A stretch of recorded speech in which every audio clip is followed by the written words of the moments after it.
She was pregnant, alone, and waiting for the man who promised he'd return.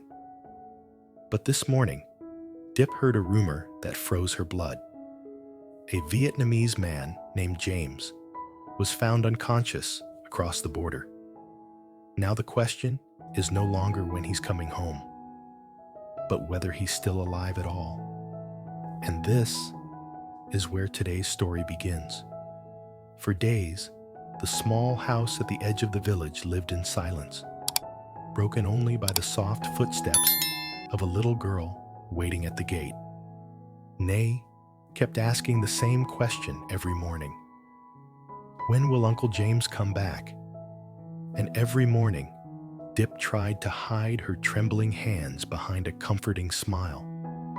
But after that rumor spread, after Diep heard those whispered words floating through the night, everything changed. Her heartbeat quickened, her breath refused to steady. And for the first time since James left, Diep felt something she had tried so hard to dismiss: fear. Today, we follow Diep through the longest, hardest day of her life. From the moment she hears the rumor, to the moment a stranger brings news that will force her to make the most difficult decision she has ever faced.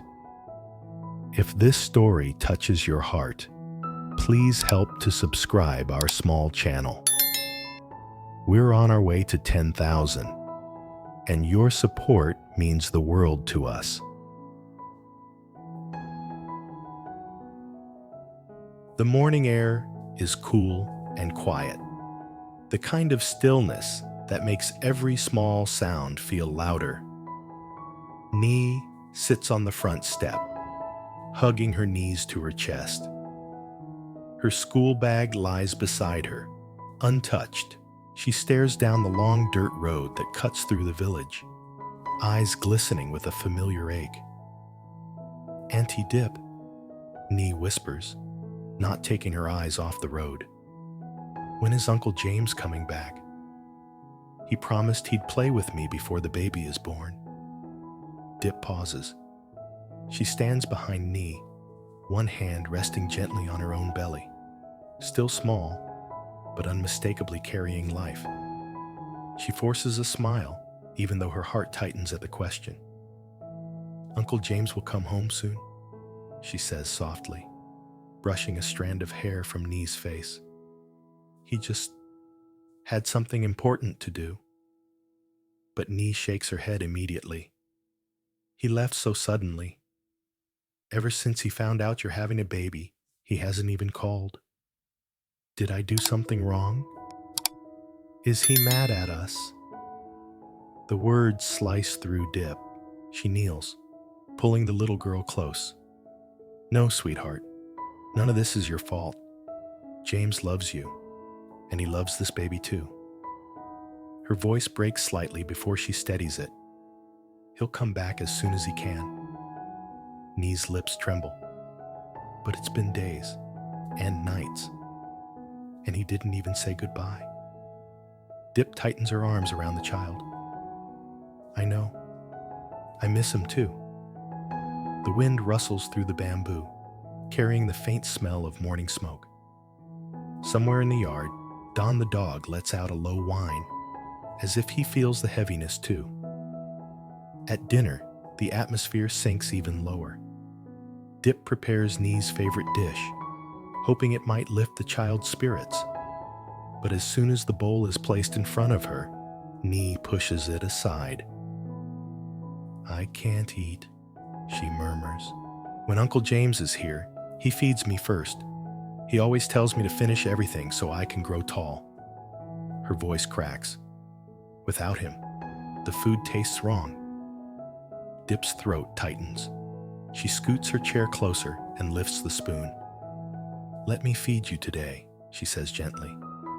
"For James. For the baby, okay?" Ly hesitates, then finally opens her mouth. But the moment the warm soup touches her tongue, tears spill down her cheeks. "I just want him to come home." Why did he leave when you're carrying his baby? Shouldn't he take care of you? Diep's hand trembles so violently she almost drops the spoon. He didn't leave because he wanted to, she whispers. He had to. Someone wanted him out of the village, out of our lives for a while. Ly looks up, startled, but Diep quickly wipes the child's tears and forces a small smile. Eat, sweetheart. When James comes back, he'll be happy to see you're still strong. Ly tries her best, but every bite comes with a quiet sob, and every sob stabs at Diep's heart. Outside, the fire crackles. The house feels heavy, as if its walls are holding their breath. Later that night, the cooking fire is just embers. A dim oil lamp flickers on the table. Ly sits curled on a wooden chair, whispering, "Auntie Diep, can you call him again? Just one more time?" Diep nods silently. She dials the number, one she has memorized more deeply than her own breath. It rings. Once, twice. Then, "The subscriber you have called is currently unavailable." The cold, automated voice slices through the room. Ly breaks instantly. "He really doesn't love us anymore," she cries, fists pounding on the table. Diep rushes forward, gathering her into a tight embrace. "No, Ly, stop. He loves us. He loves you the most." She strokes the child's back in slow circles. "He's just somewhere he can't answer right now." But even as she says the words, her own uncertainty gnaws at her ribs. She lifts Ly into her lap, rocking her gently as the room darkens around them.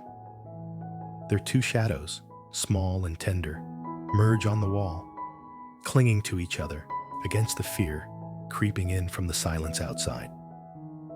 "I promise," Diep whispers into the girl's hair. "Uncle James will come back. I promise." Ly eventually drifts to sleep in her arms. When Diep finally lays Ly down on the bed, the house is silent. The wind pushes against the thin wooden walls, making them creak like old bones. Diep sits beside the bed, one hand resting protectively on her belly, the other covering her eyes. Then, faint footsteps outside, followed by murmured voices from the neighbors passing by. "Heard he got injured. Some accident over in Cambodia. Someone like James. They say he's in a hospital over there." Diep freezes. Every muscle in her body goes rigid. She pushes the window open a crack. "Wait, what did you say?" Her voice trembles. The neighbors turn, startled. "Oh, Sister Diep, you didn't hear? There's a rumor going around. A man from this village got into some trouble across the border." Someone said. His name sounded like James. The world tilts. Diep's vision blurs. The floor beneath her feels like it's dropping away. Is he alive?" she whispers. "We don't know. Could be just gossip. Maybe nothing. But you should prepare yourself." They walk away, leaving the echoes behind. Diep grips the window frame, breath shaking violently. Her heart feels like it's being crushed from the inside. Her baby kicks lightly under her hand, as if asking, "Where is he, Mom?" Diep sinks to the floor, back against the wall, hands trembling uncontrollably. "James, please, don't let this be true." Her voice is barely audible. "Come home, please." The oil lamp flickers, casting long shadows that sway like ghosts across the room.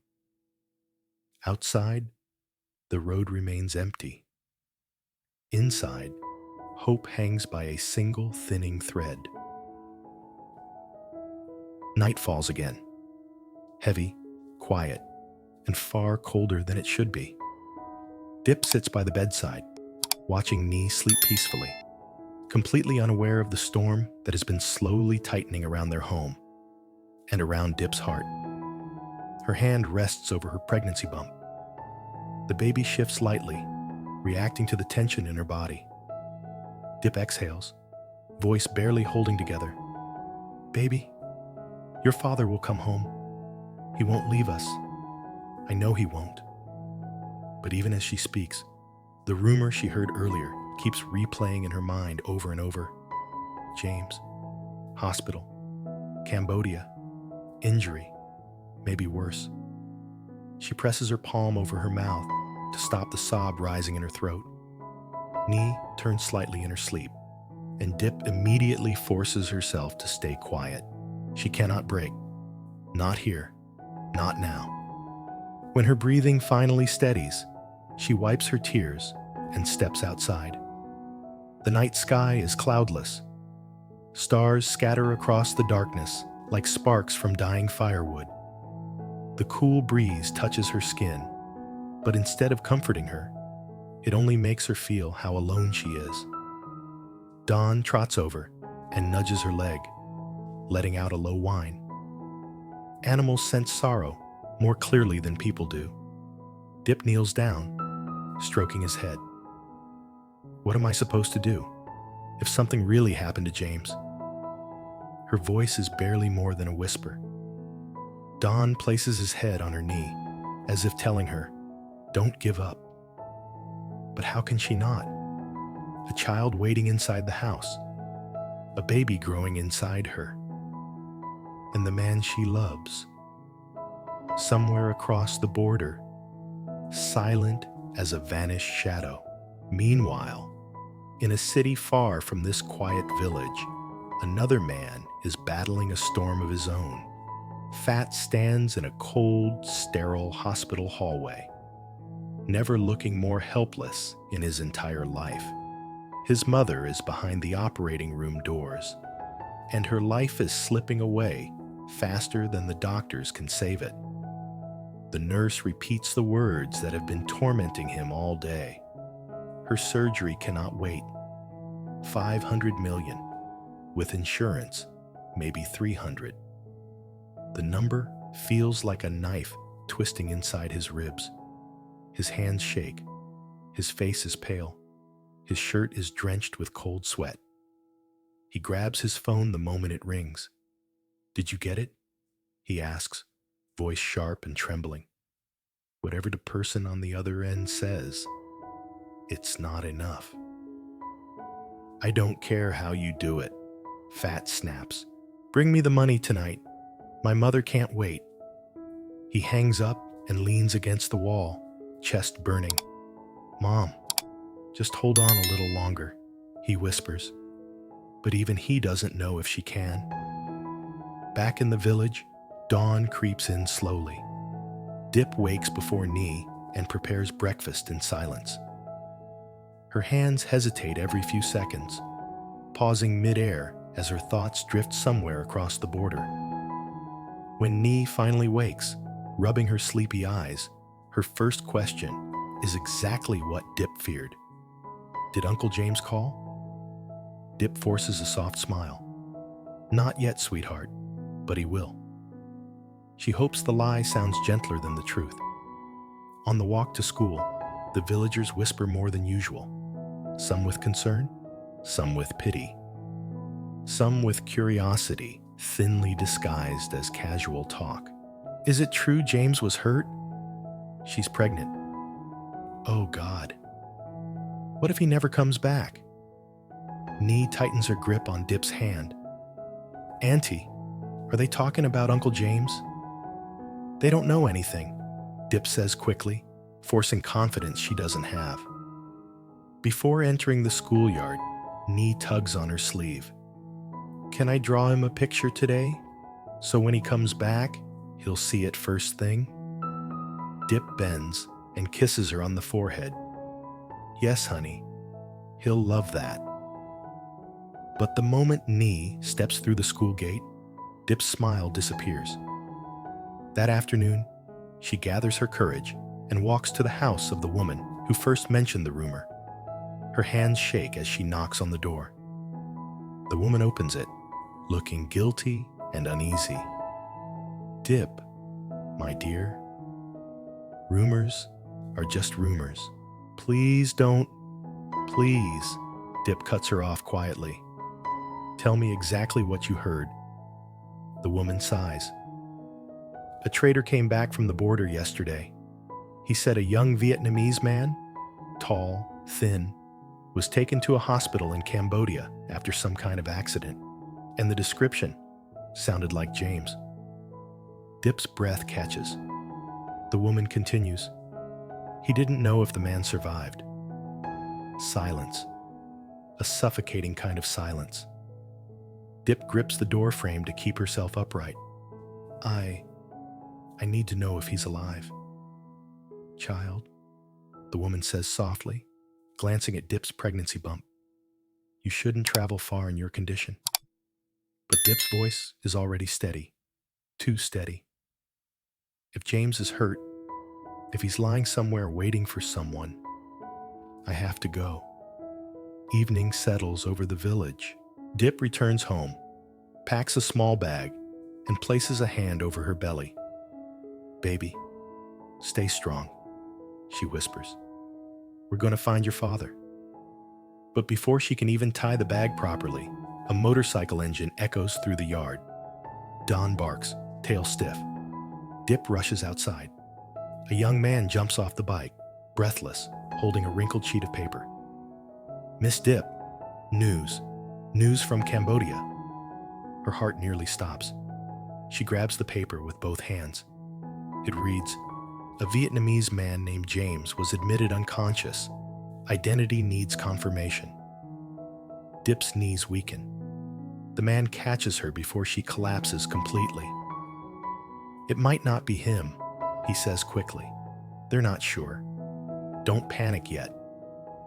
But Diep already knows what she must do. She wipes her face, stands straight, and says, tomorrow morning, I'm going to Cambodia.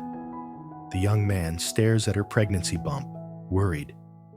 But, Miss Diep, I don't care. Her voice doesn't waver. Nee deserves answers. My child deserves a father. And James deserves someone to look for him. She looks down the dark, endless road. Whatever waits at the end of it, hope or heartbreak, she will face it. Because love, real love, doesn't stay still. It fights. It searches. It risks everything. Insard? James left the village just days after learning Diep was carrying his child. A departure that left both her and little Nee waiting by the door every morning, hoping he would return.